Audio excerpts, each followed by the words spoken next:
nos foi solicitado duas revisões dentro do Jornada COC, ou seja, as duas listas de exercícios. No entanto, o COC aqui chama de avaliações. Para fazer isso, nós vamos então em atividades, avaliações, e aqui então em avaliações escolares. Quem já produziu as suas revisões lá no primeiro trimestre, elas vão aparecer aqui. Então, para o segundo trimestre, eu vou clicar em criar prova. Aqui eu tenho três opções. Usar o banco de questões do COC, que são públicas do COC, e as minhas, das quais eu já criei anteriormente, ou importar as questões, e é importante aqui baixar esse modelinho que orienta como você importar essas questões, exportar essas questões para o portal do COC, tá? Ou então criar sua própria questão no portal aqui do COC. É bem interessante, bem prático, tem uma formatação básica, mas muito bem, fica bem interessante a prova também, tá? Mas eu vou usar aqui o banco de questões. Aqui dentro nós temos a origem através das questões públicas, a do próprio COC ou então as suas. Eu vou usar a do COC, que a gente limita bastante a questão da pesquisa do estudante a respeito das questões, tá? E aqui vou selecionar outros filtros e vai diminuindo as minhas questões, mas esse refino é interessante, melhora bastante para a gente pesquisar ali quais as questões que vamos elaborar. E sexto ano aqui, no meu caso, eu escolhi o sexto ano. Eu não vou escolher a disciplina porque não está cadastrado para mim ciências sociais, e eu quero trazer aqui conteúdos de filosofia. Importante, é preciso que essas questões tenham a ver com a prova que nós vamos aplicar aos estudantes no segundo trimestre, né? Senão não faz sentido. Por isso é uma revisão. Então a gente precisa fazer uma boa seleção aqui. Como é um exemplo só, eu vou ser algo bem genérico aqui, tá? Olha, ele trouxe 974 questões a respeito do Logos e eu vou clicar aqui então selecionando elas. À medida que eu vou clicando, vai mudando aqui o número de questões selecionadas, tá? Revisem elas, vejam se estão corretas, que pode haver erro, né?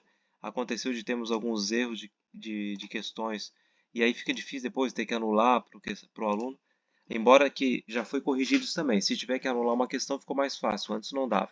Pronto, eu já selecionei, avaliei e selecionei 10 questões e agora então eu vou clicar aqui em cima nesse botão, ele me traz todas as questões, eu posso fazer uma nova revisão, alternar entre elas, tá? Eu posso fazer isso e também editar o peso da questão. Porque se eu deixar padrão aqui, ele vai me dar lá no resultado 10, nota peso total 10. Mas eu quero editar porque essas questões valem 0,20, ou seja, 2 pontos cada lista de exercícios, tá? Então vamos colocar aqui que ela vale 20 cada uma.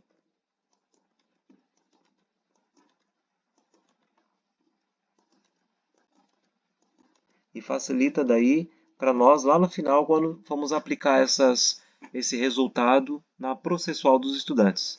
Vou salvar o peso, ó, ele já me deu que o peso total, se o aluno acertar as 10 questões, vai valer 2. Clico em concluir e vou dar um nome para essa prova aqui.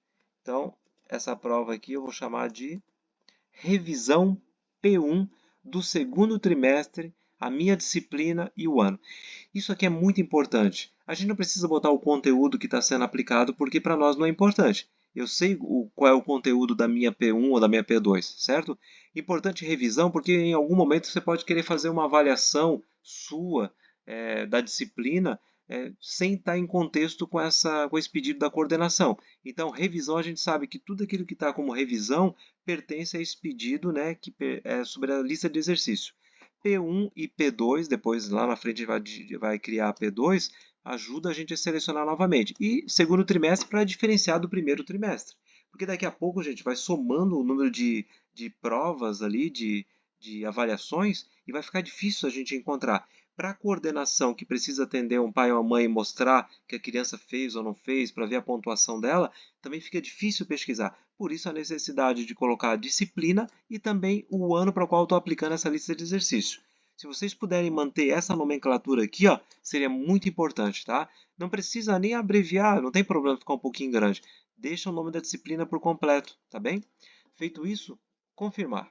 Pronto, nesse momento aqui eu tenho a prova feita já, né, colocada aí, só que ela não foi agendada ainda, tá? Se eu voltar lá em avaliações escolares, ó, vocês vão perceber que ela está criada, mas não está agendada, ela foi só criada, o status dela. Aqui, por enquanto, não aparece para nenhum estudante.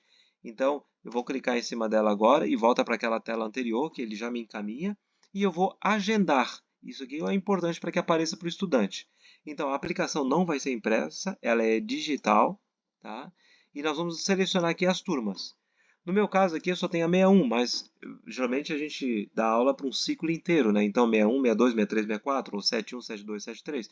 Então é importante vocês selecionar as disciplinas, as turmas corretas ali. Uma vez tendo feito isso, ó, nós vamos aqui para a data. Foi colocado lá que nós temos que liberar essa lista de exercícios dia 9, é isso? Então vamos marcar aqui dia 9, a partir do dia 9. A hora inicial, a meia-noite e 1, né? Para que já desde a primeira hora da manhã do dia 9 esteja liberado. E a data final aqui que precisa ter um pouco de atenção. Vamos imaginar que essa prova minha de Ciências Sociais, ela vai cair lá no primeiro dia de provas, que é o dia 17, não é isso? Dia 17 de junho. Então, só que eu não vou liberar. Lembra que o André pediu que a gente liberasse antes para que o estudante pudesse ver o gabarito e ver o que ele errou e tentar melhorar para acertar na prova? Então, o que a gente vai fazer? Nós não podemos liberar aqui dia 16, porque a não ser que eu libere dia 16 à meia-noite e 1 também. Pode ser, não tem problema, tá? Então, a minha prova é dia 17, eu liberei dia 16, que é um dia anterior, à meia-noite e 1. Daí eu tenho tranquilidade que no dia 16, o dia inteiro, o estudante vai ver essa avaliação. O André até tinha colocado ali para nós às 18 horas, mas daí os alunos vão ter só uma noite para ver. E aí pode ser que tenha algum problema de alguns não poderem fazer isso e acabar reclamando com a gente. Então eu prefiro que fique um dia, né? Então se a gente colocar no dia anterior, a partir da meia-noite e 1, a gente está tranquilo, tá? Não colocamos aqui o tempo de execução, porque se eu fizer isso e o aluno tiver qualquer problema ali na internet, quando ele voltar, isso vai dar problema, tá? Não, aqui, embaralhamento não há necessidade. E aí, importante, o resultado para os estudantes, quando finalizar o período da aplicação, tá bem? Dessa forma aqui, então, finalizou a data final e vai mostrar para o estudante o gabarito, então. Cliquei em salvar e eu tenho, então, a minha avaliação, a minha lista de exercício já feita, tá bem? Então, seria isso. Existe ali outras, de repente, orientações que poderiam estar relacionadas à criação da prova em si. Eu posso fazer isso num outro vídeo. Aqui fica mais direto, então, a criação e o agendamento, que é importante, tá bom? Qualquer coisa estarei à disposição.